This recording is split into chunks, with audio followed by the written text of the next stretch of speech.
আসসালামু আলাইকুম। কেমন আছেন সবাই? আশা করি ভালো আছেন। আজকে আমি আপনাদের দেখাবো জলপাই দিয়ে দারুণ স্বাদের টক রেসিপি বা জলপাইয়ের টক মিষ্টি লোভনীয় স্বাদের আচার রেসিপি। তো চলুন আজকের এই রেসিপিটি শুরু করা যাক। সেই জন্য আমি প্রথমে জলপাইগুলোকে সেদ্ধ করে নিয়েছি।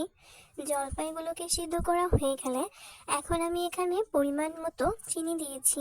চিনি দিয়ে এখন আমি জলপাইগুলোকে ভালোভাবে চটকে চটকে মেখে নেব। আর আজকের এই রেসিপিটা কিন্তু ভীষণ সহজ। আজকের এই রেসিপিটি ভীষণ সহজ হলেও খেতে কিন্তু অনেক বেশি মজার হয়। তো এইভাবে করে হাতের সাহায্যে চটকে চটকে কিছুক্ষণ ধরে মেখে নিতে হবে।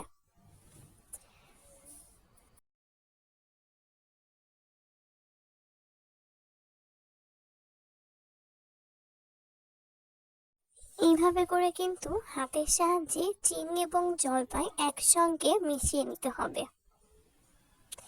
আর এখন তো শীতকাল, জলপাই তো এখন উঠে গেছে। জলপাই কিন্তু আমরা কম বেশি সবাই পছন্দ করি।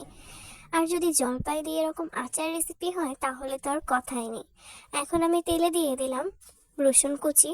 এখন আমি ভালোভাবে নেড়েচেড়ে কিছুক্ষণ ধরে ভেজে নিচ্ছি। রসুনগুলোকে কিছুক্ষণ ধরে নাড়াচাড়া করে কিন্তু এইভাবে ভেজে নিতে হবে। আর এখন দিয়ে দিচ্ছি সরিষা। এখন আমি দিয়ে দিচ্ছি আগে থেকে ভালোভাবে মেখে রাখা জলপাই। এখন আমি ভালোভাবে নেড়েচেড়ে কিছুক্ষণ ধরে মিশিয়ে নিচ্ছি। আর আজকের এই রেসিপিটা কিন্তু ভীষণ সহজ। এখন আমি এখানে দিয়ে দিচ্ছি স্বাদ মতো লবণ। এখন আমি আবার ভালোভাবে নেড়েচেড়ে মিশিয়ে নিচ্ছি। কম বেশি কিন্তু এই জলপাইয়ের টক খেতে কিন্তু অনেকেই পছন্দ করে। এই টক কিন্তু ভীষণ সহজ রেসিপি এবং অনেক বেশি মজাদার হয়। এইভাবে করে কিছুক্ষণ ধরে নাড়াচাড়া করে ভালোভাবে রান্না করে নিতে হবে। আর আজকের রেসিপিটা কিন্তু বানানোর সঙ্গে সঙ্গে শেষ হয়ে যাবে। এত বেশি মজার হবে যা বলে বোঝানো সম্ভব না। তাহলে আর দেরি কিসের? এই ঘরে উপাদানগুলো থাকলেই খুব সহজেই কিন্তু এই রেসিপিটা আপনারা তৈরি করে ফেলতে পারবেন।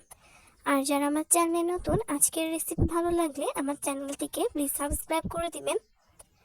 তো আমি কিন্তু আর কিছুক্ষণ রান্না করে নামিয়ে নিয়েছি। আর যারা পেজ থেকে দেখছেন তারা চাইলে পেজটিকে ফলো দিয়ে রাখতে পারেন। দেখতেই পাচ্ছেন কালারটা কিন্তু অনেক বেশি সুন্দর লাগছে আর খেতেও ভীষণ মজা ছিল। চাইলে কিন্তু আপনারা এই টকের রেসিপি গুড় দিয়েও তৈরি করতে পারেন। কেমন হয়েছিল আজকের রেসিপিটি অবশ্যই আপনাদের মূল্যবান মতামতের মাধ্যমে জানিয়ে দিবেন। এই রেসিপিটা কিন্তু খুবই লোভনীয় ছিল, খেতে কিন্তু ভীষণ মজা লাগে।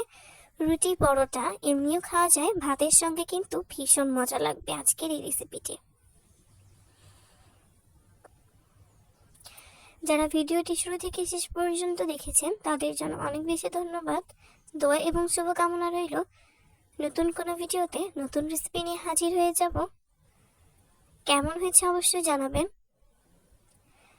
সবাই ভালো থাকবেন, সুস্থ থাকবেন। সবার জন্য অনেক বেশি দোয়া এবং শুভকামনা রইল।